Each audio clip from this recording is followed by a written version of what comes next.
Started it before we started. They opened it before we started. You know that. It's for the theaters.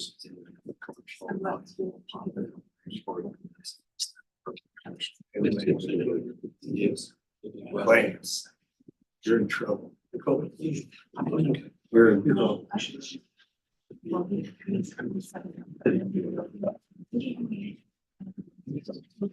So we don't. Yes.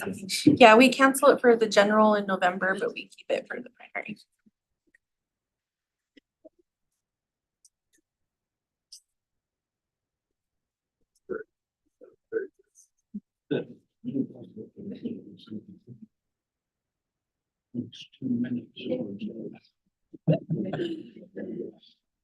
We always have to start it a little early because it takes a minute to start streaming on YouTube, so.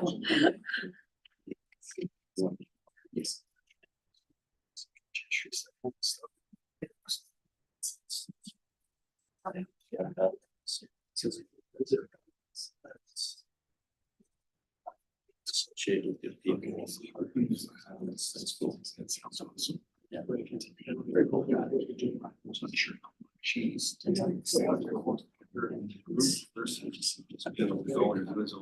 Not sure. That's good. Hopefully he's just creative. Look at some stuff on his own.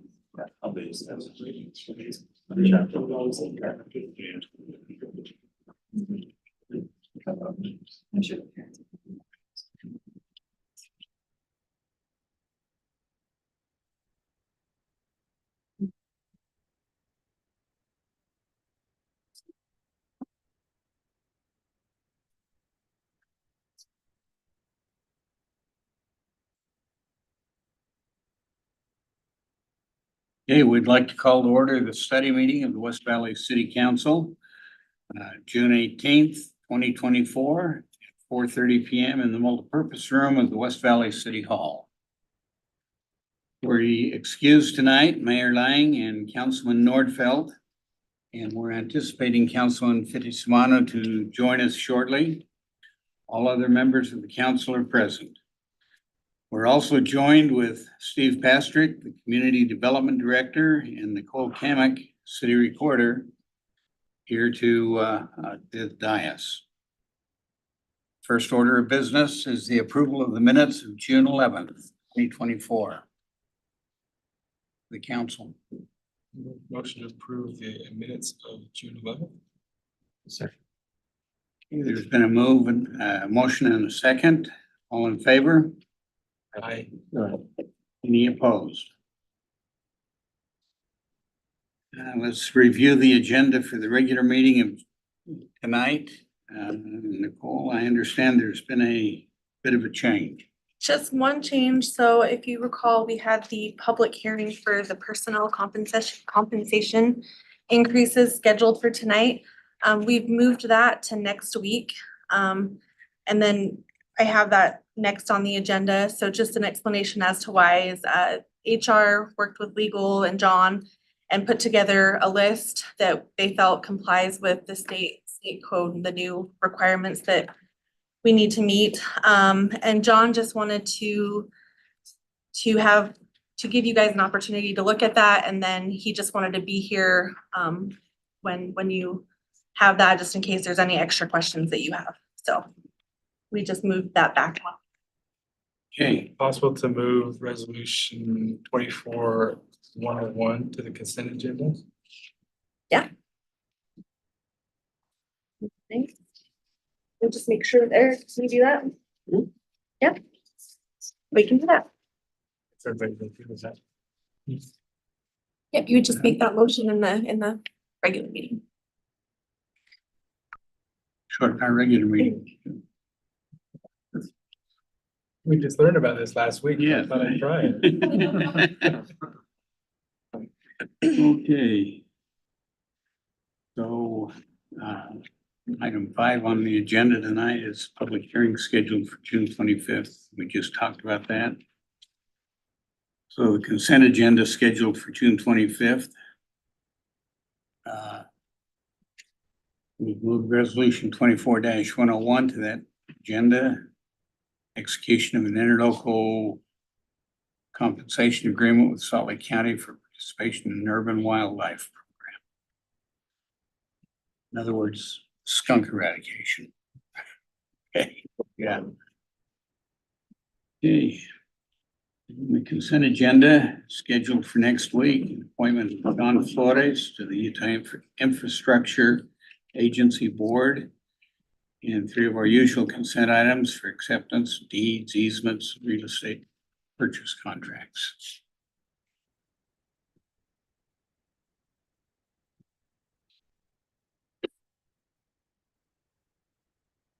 Any other questions? No's?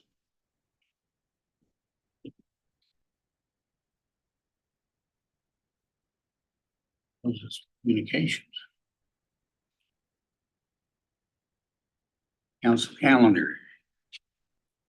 Any questions on the council calendar? Any other communication items?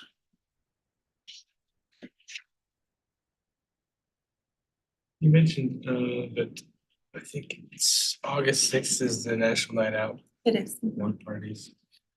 Are there other block parties in August? Or I guess you got some on the 16th. You'll get us that schedule. Yes, yep. So Craig is just finishing finalizing that. Once we get it finalized, we'll send that out. Thank you. Under new business, actual future agenda items. I had one. I don't know if the council would have appetite to discuss this, but this situation with Stanton Drive that's been brought to my attention. There's been a speed study complete and it short of the required points. I'm just curious if the council would be interested in, I guess, given the unique layout from 31 to 35th, there's that application just to cut across through quickly if there's an opportunity for the council to make an exception or to consider adjusting the point system. Council's feeling. Put that on a communication or agenda item. Yeah, I think, I don't know, you're probably in the same boat as I am. It seems like we need to do more with speed studies than less, so. We're getting it from all sides. I've heard from the lady on Palmer again this last month. So.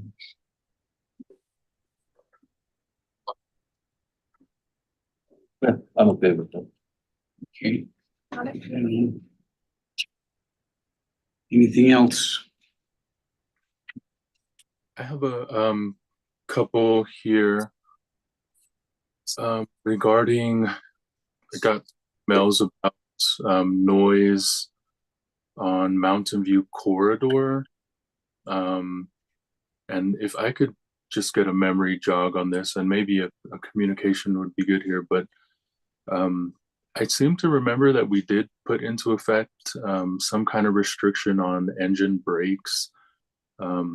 Maybe not just on Mountain View Corridor, maybe it was throughout the city, but whether or not that was just between our 10 p.m. to 7 a.m., noise ordinance, or if that was, it included all hours of the day and night, or all areas of the city, or just on certain roads.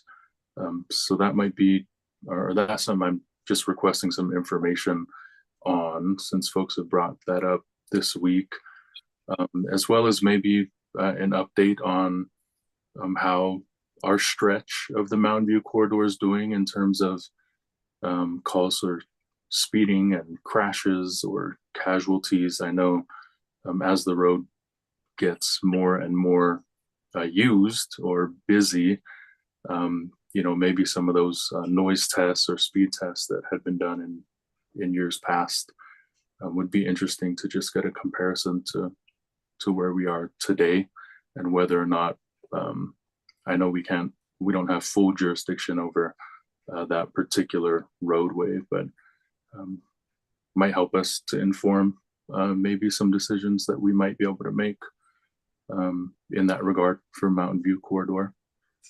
If anyone else is interested in discussing that.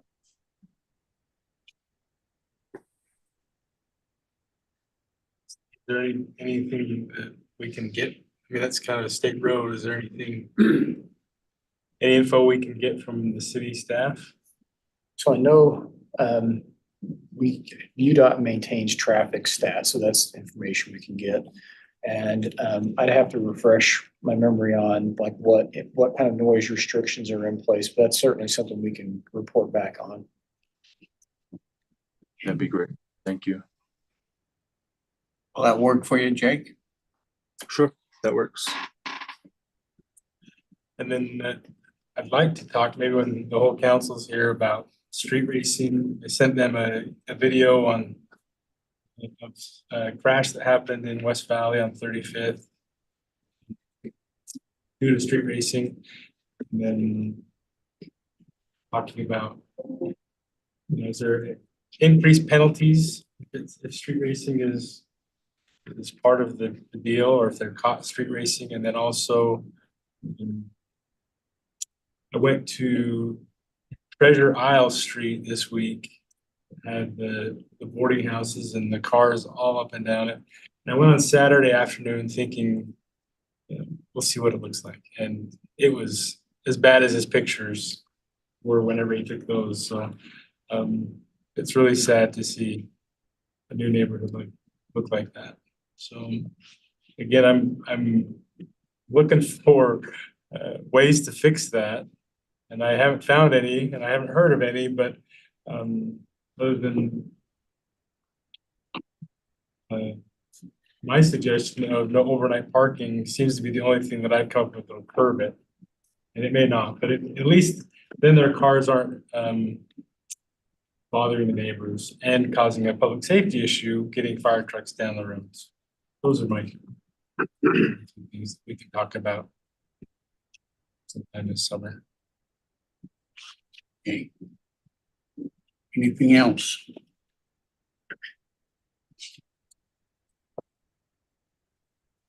You're making this much too easy. I'm supposed to stay here till a while. Council reports.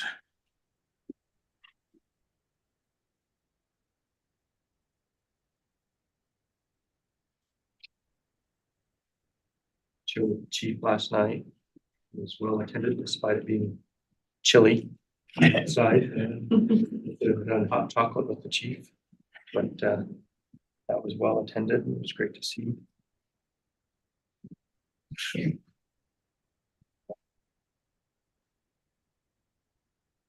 Want to report on how you got down the grade route Saturday? Oh my goodness. Yeah, you all weren't there, but I'm sure some of you were, but we were all in old cars and my old car kept stalling. And the battery was dead, so every time it stalled, we had to get the jumper out and pull the hood up and put the jumper on. It was quite the ordeal. So after the third time, my wife and I just jumped out and we jumped in another old car and kept going. Left, I don't know if he made it to the end or not, but I just. So, yeah, it was. All of the drivers were asking how it was too, because we're driving the other cars because they don't have to go around him at least once. Yeah. But it was fun. Thanks for Park and Rec for doing that. It's a good time. Yeah, I have a question for you, Jamie. You can help me out. I look at the instruction, it's telling us it's very much the don't throw candy from the car. Yeah, I didn't hear that. yeah, so I look at it. So I went over to the car and I talked to one of the employees there's the made arrangement for us. So, can we do this or we cannot do this because you guys give us a candy and put in a car? And she said, no, I appreciate you if you not throw the car, I mean, the candies from the car. That's why I walk. Yeah, she said, well, I prefer you to walk and get the candy to people. So, okay, I will do that. So I think maybe try to clear this point. If you want us to do that, you don't put that statement on the instruction. Or if you want us to do that, and maybe, you know what I'm saying, same thing, like, if you don't, and then we can use a car with candy. Yeah, if we want, we can, you know what I'm saying? Because when you put that one on a statement and an instruction, and then we thought like, wow, so I kind of like, what am I gonna do with this? So I went up to check with her and she said, no, I appreciate you if you're not throwing the candy from the car. So I walk and then I pass candy. So I prefer not to put that statement on the instruction, so we don't have to, and we don't get the candy. We just wait. And then that's done, that's the done deal. Or if you let us to throw the candy from the car and then take that one off from the instruction. You know, just as a suggestion, that's why I walked last Saturday. I broke the rules. No, I didn't realize it until I look at it. Yeah. Yeah, I had the same question. is that right? Did she say the same thing? I didn't ask her. And it is a safety concern, and it's become pretty standard with parades, to not throw from the moving vehicle, to have people walking alongside to distribute, whatever trinkets they have. There have been some incidents in the last few years with, kids running out to get candy that's thrown from a car, haphazardly. And so it really is just a safety measure that, it's hard to enforce, right? It's hard once cars go out and we ask people to not do that. And once they go out, it's hard for us to stop them from doing that. I appreciate that you walked, and, we can certainly evaluate some of those things that we ask the parade participants to do or not do. We can certainly evaluate that. But I learned from that, even I walk and I throw the candy, very much the same thing, like I sit in the car and I throw the candy. The reason why, because you cannot walk to the curb and then you walk back and get the candy and stuff. But you throw it and you throw very much the same thing. But the point she says is the whipper, I mean, the truck that cleaning the road has a hard time to pick up the candy, the gum, this candy stuff. And that may be the cause of problem. And she doesn't want anybody to throw from the car. I'm okay with that, but don't give us a candy next time. I can wait. No problem with that. But if you can wait, sit there and you wait, it's no interaction there between the council and the residents, people there. I don't know. If you want to, I can do that too. Yeah. I just want to point out. Okay. Council report, the crossing guard you were at as well, banquet. And that last. Good event. They do a good event, a good service in the city too. 25-year. You're sitting. It's hard to do. Yeah. I know I was a volunteer crossing guard for one intersection, one of the schools in California when I was growing up, or when my kids were growing up. Four-way stop, so it should be very easy to cross the kids. I think in the 3 years I did it, two cars, actually, I saw their tires stop completely at that four-way stop. The rest of them just kept rolling just a little bit, nice and slow, but I still felt like, okay, do I step out or not? So I appreciate all of the guards that get out there and do that all the time. So. Anything else?